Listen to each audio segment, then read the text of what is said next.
Hey everyone, welcome back to the video. Today I'm going to be doing my VCT Pacific Week 2 power rankings. Going to be going through all 12 teams, ranking them into these tiers, and just giving a little bit of recap of what they did over the Super Week.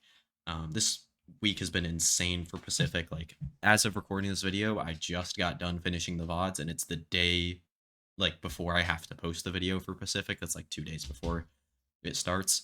Um, but yeah, I'm kind of glad to have maybe a little bit less Valorant to watch this week because man, I completely fried my brain between Pacific, EMEA, and Americas. I mean, there were people on some of my like other videos talking about how, oh, I need to do this but for China. And I'm like, no. I literally cannot do that because it's just it's so much with already 3 regions I can't really add a fourth, especially one that I don't know a ton about already. Like if it was like if I wasn't doing Americas and I didn't already know quite a bit about it, and I tried to add in Americas, maybe that wouldn't be that bad. But adding in China would be a little bit crazy. Maybe I'll watch it a little bit occasionally if I want to watch it, but that's about it.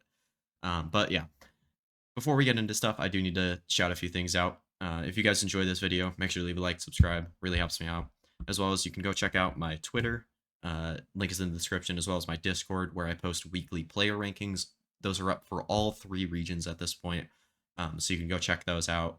I update those every single week, and it's just like ranking basically every single player from every team into one role, and then also IGLs. So if you're interested in that, go check that out. Also, I stream quite a bit both on my YouTube and my Twitch. Twitch link is in the description as well, so you can go check that out as well. But yeah, without further ado, let's get right into it. All right, so for this bottom tier of teams that could make playoffs, these are teams that, like, since Pacific is so stacked, like, they're honestly not terrible teams, but since for all of the circumstances of teams above them, I think could make playoffs, could upset some of these teams in the middle of the pack on any given day. But I think it would be a pretty big success for the team if they managed to make it there. And I don't think that they would do anything if they make it to playoffs. And that'll start with Zeta at number 12, which feels low for them, but honestly would feel low for any team that I put in here. Um, they lose to DFM in a close game, and then they get kind of smoked by Talon. Like, I don't actually think Zeta's this bad. I think you could really order this bottom tier any way that you like, but I think it felt right to leave Zeta at the bottom, mainly because DFM, my number 11 team, they ended up losing to in that first game. Now, a lot of that was because of May's heroics, and this was one of the weirder games of the week, being 2 13-1s on the other team's map pick. So, like, DFM 13-1 Zeta on Haven, which was Zeta's map pick, and then it happened the other way around on Lotus. Don't understand why DFM's still picking Lotus. That is a terrible map for them. But, like, heading into this week with, like, I was fully expecting before the Super Week that Art was going to be IGLing for this team and he was going to be in Cease place. But Cease ended up coming in and replacing Art, which I tweeted out about.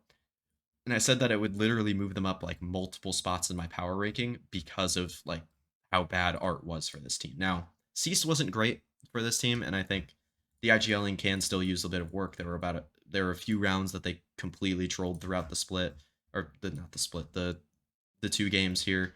But overall, they looked quite a bit better. I think a lot of their younger players definitely showed out a lot more, like May, Akame, and Jinbong specifically. I think Jen had some nice moments overall, but not like a ton to be excited about there. But I think if this team can get through the season and head into next year with May, Akame, and Jinbong as their 3 core pieces to build around, I think that's a very big success from where they were at the start of 2024, even.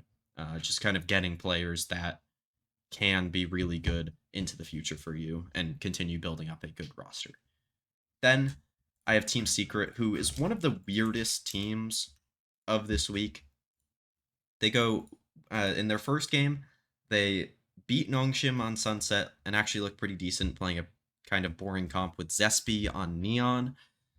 Then head into Ascent, where they're playing double Sentinel, and they lose to Nongshim's weird Viper comp.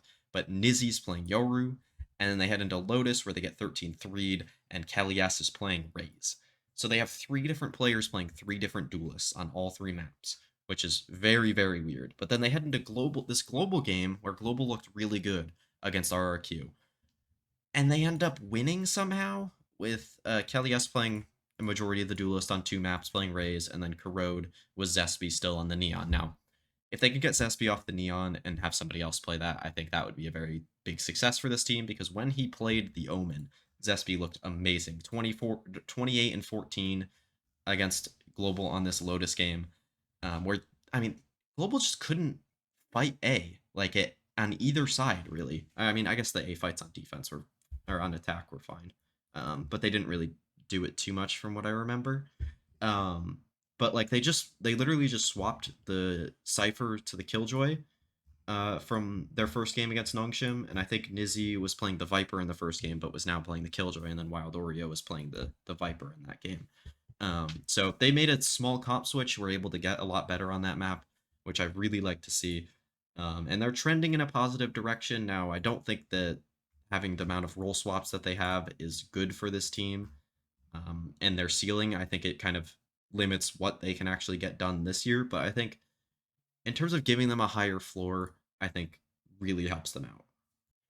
All right, now into this next year of teams that have lots of potential. Now, this can be for good or bad, whether I think they have a lot of potential and are a fine team and can't really figure it out right now, or they are figuring it out, but I need to wait a little bit before I kind of catapult them into these higher tiers. And that'll start with Boom, who are the one team that it is bad to be in this tier, I would say, for them. I mean, like, there's not really much to say. Like, they're still playing fundamentally okay Valorant. Like, I don't think they're even like that bad at any one thing overall, other than maybe like playing under pressure or whatever. But I think just, and like, even like none of their players are particularly that bad. Like Famous hasn't had great games, Berserks hasn't had great games, but I think they're both like fine players overall. Like I'm not really gonna be that angry at them throughout the whole game. Obviously, DOS9 is still good. I think NC Slasher is still good for this team. But the potential really from this team all comes from what we saw in stage 1, and I really don't see that coming back anytime soon. They'll have to pretty much, I mean, like, they play Paper X this upcoming week, and then DFM and Zeta. I think they'll have to win against DFM and Zeta, and I think they definitely could get upset by either of those teams. But I really don't see them beating Paper X, and they're going to have to go 2 and 3 to make playoffs to not get relegated, which kind of sucks for them. But also at the same time, like, they're just not, like, it's just kind of a team that's mid at everything and doesn't have a specific thing that's going to get them over the line. Like, I think that's especially like prevalent in their map pool, where they're not bad at Corrode, they're not bad at Ascent, they're not bad at Bind. I think their Icebox wasn't great. I didn't like their comp specifically. I think if they switch up the comp, they'll be fine on that map. And also Talon's really good at that map. What else is in their map pool? Haven I thought was a good map for them last split. Lotus I thought was a decent map for. I think Lotus was decent for them, or did they just not play it? I don't remember. But Sunset I think they could be decent at, just based on like their roles and how they play the game. Like they could just be like fine at everything, and it's just not going to be good enough to get you into that Ascension tournament at the end of the year, and be able to make playoffs, or even for that matter make champs. Then we have Global Esports, who, I mean, had another weird week. Very similar to kind of how Team Secret was, mainly because they lost to Team Secret, but in their first game, they beat RRQ, the reigning Pacific champions, I believe. Yeah, reigning Pacific champions. In their first game, they completely destroy them. Have a really, really good plan of how to play against RRQ. Also, RRQ didn't play very well in the first place, to be fair. Udotan was incredible in this game. In both maps, was just completely taking over. Their Corrode comp was very interesting. And, I mean, this goes into the second game as well. But, like, just being able to simplify things, have a clue of what's going on in your own comp, and then just be able to kind of kill the enemies. I think that's really good for this Raze, ISO, Sage, Fade, and Astra comp. Poppy popped off that game as well. But then you head into the next game, and like Udotan got shut down. It's just that simple. The Bind was not very good from them. I thought they were genuinely bad at that map. Corrode, still looking good. Same comp, same ideas, still looking nice there. And then Lotus was one of the weirdest maps I watched all week. You have like 10-2 halves on both sides, or I guess 10-2 and then 9-3 half on both sides. Secret are barely able to pull it through, but they just weren't able to get it done. At the end of that map, they absolutely destroyed on the FKD side of things, and still weren't able to get it across. I think they just really struggled to fight A on their defense side with the Teo comp. I think they maybe switch that up, look a little bit better, but I really do believe in a lot of the pieces here. Ban looked a lot better than I anticipated. Udotan looked a lot better than I anticipated. Honestly, Yeoman was a little disappointing to me, which is potentially a good sign for them in the future if Yeoman could get better. Poppy was nice, and then Crystal, as always, was really good for them. So overall, I am excited to watch this team for the rest of the split. Now, they have their 3 hardest games coming up, in my opinion. Like, you have RRQ with very little rest in their first game, and then you have Gen G, Nongshim, and DRX. I think with the benefit of hindsight for at least like what's happened in this past week, I think Nongshim are probably a harder game than RRQ coming off no rest. But obviously, I don't think Nongshim's a better team, but we'll just have to wait and see. That's their most winnable game. I think they have to win that game to make playoffs, and I definitely think they can do that. Then I have aforementioned Nongshim, who it felt wrong having this low, but I just didn't think like I want to see them do it again this next week against RRQ before I like catapult them maybe into like the top 5-ish, but they definitely established themselves as somebody that can make champs. I just want to see them maybe be able to finish out these games against DRX that they were in a good spot to capitalize and win. They start the game or start the week with a game against Secret. Not looking good on Lotus, but their Ascent looked really good with the Viper having Francis kind of lurk all over them. RB was playing the Initiator, which kind of surprised me. I expected him to be playing Sentinel, but he's IGLing now, I believe, from what Achilleo said on Plat Chat, but uh, fucking Chobra said that it was wrong, I think, so not exactly sure what's going on there, but one of them is IGLing, one of them isn't. I think the calling looked ever so slightly better. But Francis playing a ton of Viper now, looking really good on the lurking rolls, being a very good fragger as well. Danby looking a lot nicer, just being able to play pretty much perma neon, which is what the meta is right now. Ivy being able to play a lot of Sentinel as well with their double Sentinel / double controller comps. I think that fits him really well as well. I think RB, maybe not him on the Initiator being super, like, I don't know what to call it. Like him on the Initiator isn't maybe my favorite role for RB, but it puts everybody else on this team onto what would be my favorite role for them, which is Danby on the Neon, Ivy on the Sentinel, Francis on this Viper, potentially being able to play maybe a little bit of like uh, occasional Flash Initiator if they need him to. But I think overall that's really good for them. And then they're just not able to get this DRX game across the line. They're able to win Bind 13-4, which was kind of crazy to me, especially with a KO solo Initiator comp, but it did help quite a bit that they started on defense, but they also won all 5 rounds that they played on attack, so don't know how that exactly worked. But then they start 5-0 down on Lotus, were able to bring it back to a 6-6 half, won the pistol, and then kind of just fell apart from there. They got it to 11-11, and then again fell apart from that point on. So overall, like a successful week for Nongshim, but I would like to see them be competitive against RRQ, beat Global, and then be competitive against Gen G. Maybe like the beating Global part will be before I kind of launch them up into the higher tiers, depending how they look against RRQ. But yeah. Now onto this next tier of teams that I honestly did not know what to do with fully. They're just very like weird teams that can kind of, I don't even want to say be up or down because they're like consistent, but you know there's more in there with them. And that'll start with T1. I mean, they looked fine in these games. I think like the Boom game specifically, I liked them quite a bit better than the Paper X game. The Boom game, I honestly I don't even know, man. They lean into like the Fnatic style Ascent comp. They look pretty good with that. I actually like that a lot. And then their Corrode comp was fine, still playing like again like that similar style of comp. With the double smokes this time though instead of the Vise. So Meteor's playing Astra, DH is playing Omen, Buzz and Izu still playing the Chamber and Yoru respectively, and they're able to close that game out. Now, did I think that they were overly impressive and looked to be? I don't even want to say back to their old form because that is even disingenuous to suggest that.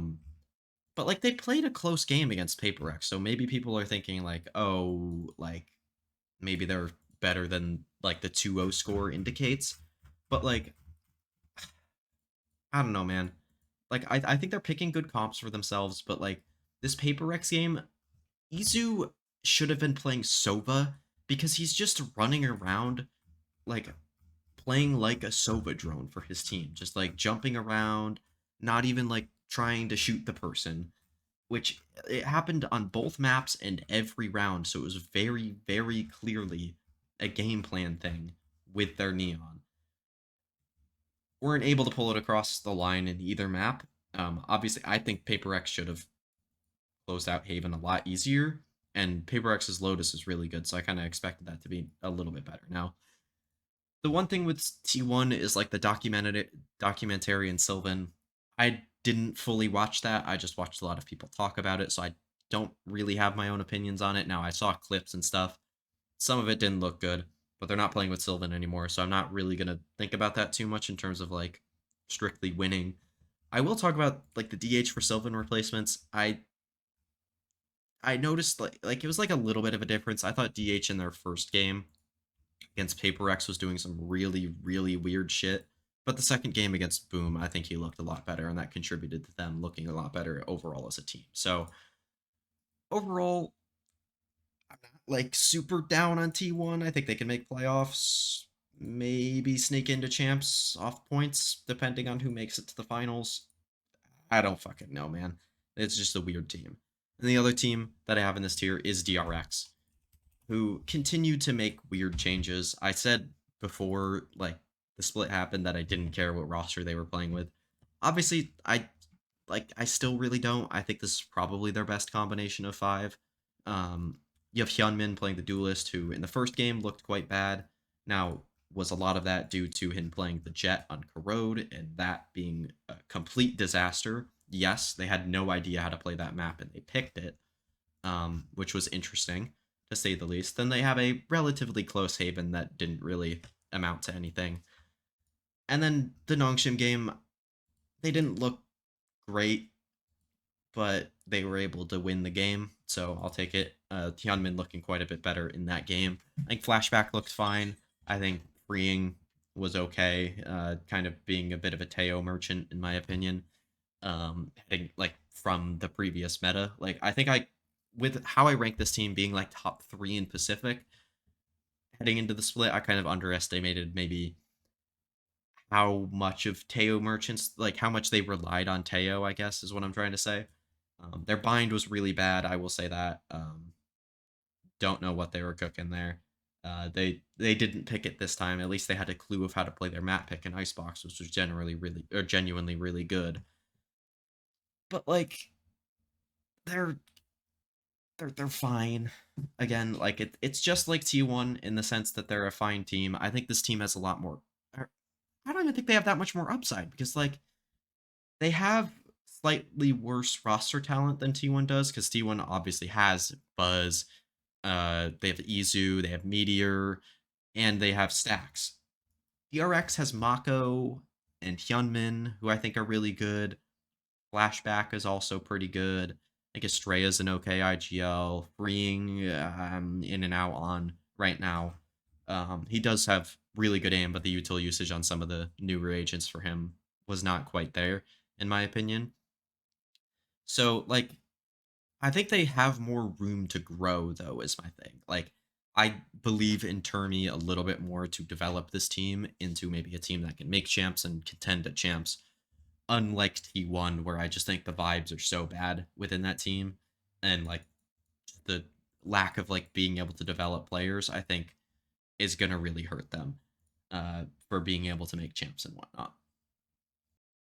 All right, now into our last two tiers of teams that And we'll start with this tier of teams that I just think need to do it again before I fully believe in them. And that starts with Talon, who I think kind of the tier name describes them maybe a little bit less.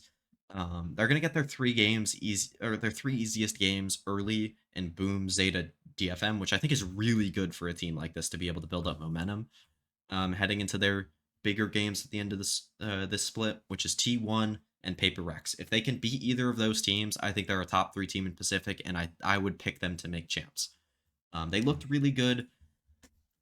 Now, I don't know if this is a positive or negative for them, but they were able to get out of the Super Week playing 2 games on only 2 maps. They played Bind and Icebox in both of their games and won both times. Now, could that be a bad sign to potentially, oh, maybe the rest of their map pool is a little bit weaker and we don't really know yet, and they could be maybe not as good as we think they are. But on the flip side, they didn't have to show those maps, so then now they can come out with something a bit more new against a T1 or a Paper X and be able to surprise those teams and win. I think either one you could argue. I would argue the latter, that it's a good thing for them, especially like when like Zeta picked Bind against them in the second game when like they looked pretty good at it in their first one. So like I mean I don't know. That's not relevant at all. I don't know what the fuck I'm talking about. Um but like you still have like 4 other maps I guess you could say. Um in what did they ban the opening match? So they banned Ascent both times and they got Sunset and Corrode banned against them. So you could have 4 maps of either like Sunset, Corrode, Lotus, or Haven be pretty good for them. Now they second round banned Lotus, so I would assume it would float more around 3 decent maps potentially. But we'll have to wait and see with this team. I do like the role swaps of Talon Duelist, even though I don't think he looks amazing on that role. I think it frees up the rest of the team to look a lot better, with Killua playing a lot more scan initiator, Cruz flexing around a little bit, playing the Viper on Icebox and the Fade on the Bind. Jip Boys being able to play Sentinel and Smokes, depending on the map, which I think both are good for him. And then Primi being able to play just the Sage and the Deadlock and kind of move his util around as he sees fit, be a little bit creative, as well as just kind of aim and kill everybody. I think that's a lot better of a role for him than the Duelist, which I don't think he was particularly good at. Then I have RRQ, who the global game was really bad. I'll just say that. Like, Crazy Guy, like it looked like Crazy Guy was returning to the bleed of last year calling that I mean, I was obviously not a big fan of at all and was really, really bad. And that was really, really bad in this game. But I think they were coming off not a lot of rest from off-season tournaments and stuff like that, as well as Toronto.